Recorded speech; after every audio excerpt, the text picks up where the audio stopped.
I'm joined by director, filmmaker, and founder of the new Alliance of American Football, Charlie Ebersol. So great to have you here today. There's a lot of football out there. Between the NFL, we've got college, we've got the Arena League, we had the XFL. Why do we need another football league? I think what people miss in how big a deal football is when they talk about declining ratings and other things like this is how big the gulf is between professional football and the other four major sports. If you put the ratings of the four other major sports together, you'd have to multiply them by 6 to get to the total rating of a single NFL professional game, a professional NFL game. So we looked at that and said, okay, any other business, if it had that level of dominance but did not operate for 6 months of the year, somebody would come into that space and do it. So we started asking, why not? And the big answer was nobody in the last quarter century had put quality football on the field by real football people. And so with my co-founder, Bill Polian, we said, okay, let's see what we can do. Now the response internally, we've been in secret for a year and a half, but the response within the football community was overwhelming. We're excited next month to start rolling out our head coaches in cities, because when you start to see the level of names that are involved in this, you'll begin to realize that this is something that I think has a long-term viability. Do you see this more as a Big Three league or a G League, if you're comparing it to the NBA? I wouldn't compare it to either. The G League is wholly owned by the NBA and is really a developmental league. They're there almost entirely to get people there. And I wouldn't compare it to Big Three because Big Three is a traveling show. I mean, it's so much fun to watch and they've got great personalities, but ultimately that is a house show. They're going city to city. This is a fully functional league. This is a fully funded and built business model that is meant to bring football to cities from February to April where they can see quality football. Now, if we can find the next Kurt Warner, which we believe we're going to do, or Victor Cruz, or all these guys who went undrafted in the NFL who were really good players, that's a highlight for us. And by the way, if one of our players ends up going to the NFL after our league and winning a Super Bowl and a league MVP and a Super Bowl MVP like Kurt did, that's a phenomenal situation. Opportunity is what both the United States is founded on, but also what sports is all about. Oftentimes the greatest players, we don't know where they're going to come from, and they get looked over because of all these modalities that we think are important that really aren't. Think about the number of players that didn't go or weren't invited to the combine that end up being the best players. The best quarterback of all time by almost any measurement was the 199th pick in the NFL draft, right? So who are the guys that aren't even getting drafted at all? I think that you'll see that the quality of play is there. I know you were here with us about a year ago and you mentioned the question was posed about an NFL D League and you said, oh, it's going to happen. If the opportunity arose for that to be your league, is that something you'd be interested in if the NFL reached out to you about it? The need for a secondary league in professional football is, in our view, very clear, right?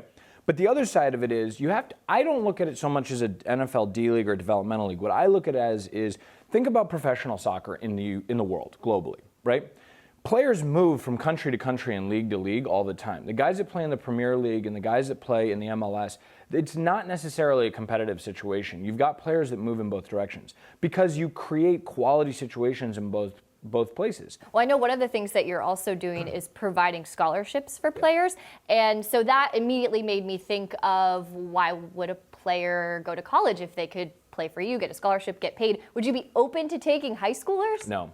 We feel really strongly about the need for both safety and physical development. One of the things that I think has been lost in the debate about the NCAA, and there's certainly a lot of conversation that needs to be had about the NCAA and what that situation is, but what I do think you have to focus on is I don't want to see a 17-year-old kid get hit by a 35-year-old man or a 25-year-old man. That's the development, particularly of the brain and the body, is not such that that's a good idea. Now, with that being said, what we're focusing on in terms of scholarships is it's not just higher education. It's not just giving people an English degree, right?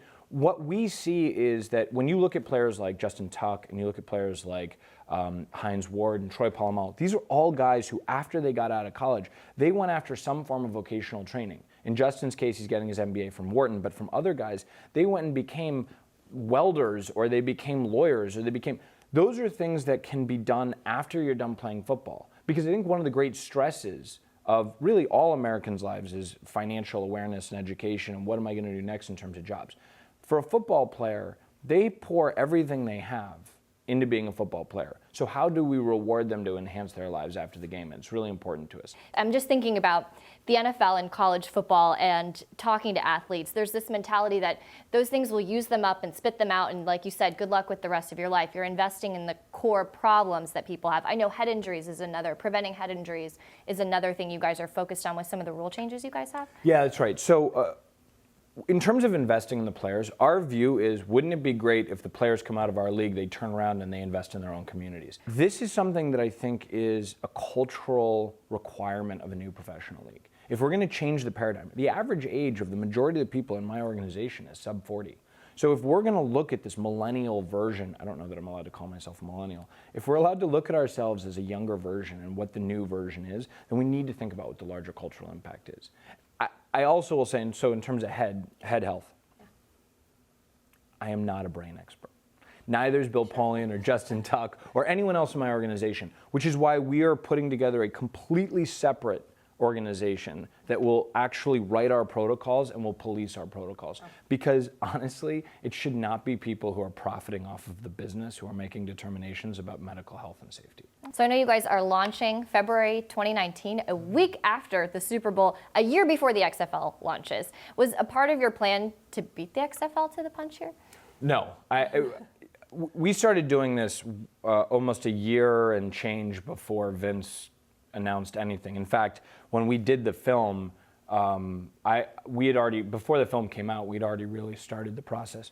Part of it was CBS. Our internal agreement was we wouldn't launch until we were ready, because that's what the whole film is about. This was the XFL. Right. It was entirely about, they announced and launched a year later. We're not announcing and launching a year later. We're announcing because we've been doing it for a year and a half, and now we're going to launch a year later. So it's 2.5 years of development to get to kickoff. That's one. Two, CBS has the Super Bowl.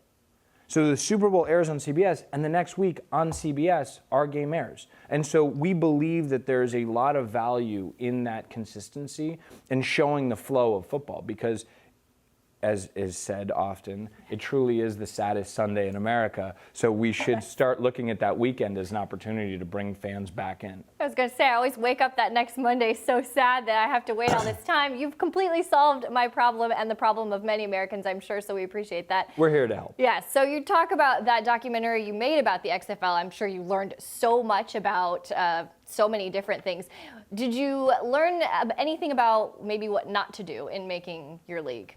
I think what we learned, not just with that film, but with 6 months of research with everyone from football experts to former coaches to Hall of Famers to executives, both at the NFL and NCAA level, was football, football, football, football, football. That's what matters. You have to put quality football on the field. You have to put real quality football. And to do that, you have to have real football people.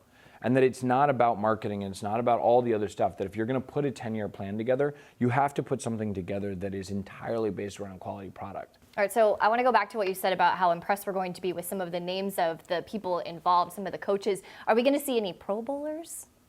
You're going to see coaches who have made their names as champions, and they're going to be very impressive. Here's what I'd say differently. When I was young, my dad always told me that if you have a good story, break it up into many pieces and dole it out. So I'm not going to go too far down the path, but here's what I would tell you is, if you were impressed by the people we put on stage yesterday in terms of who is building our league, you're going to be equally or more impressed by the people we're putting on the field as head coaches. Because great begets great. And my goal was just to put great people there, because I am not a football expert. Just like I'm not a medical expert, I'm also not a football expert. In my view, my goal is to put the best people I possibly can. I'm the general manager of a team. Let me just put the best people on the field and let them do what they do and create a space in which they're able to do it. That's the other thing is, the absurdity of startup leagues in general is that they're built so they're like, you have to be successful day one. So all this pressure is put on something that's unrealistic. Nobody else does that, right? You build franchises over years. It took Bill almost 2 full years to get the Carolina Panthers from 0 to the NCAA, the National Conference Championship. Yeah. Well, we're certainly looking forward to seeing where those teams are going to be, who's going to be involved. That's a great cliffhanger to end on. It sounds like a really, really interesting and inventive league, and I'm really excited to watch it. So, Charlie, thanks so much for joining us. We appreciate it. Thank you very much. Thanks.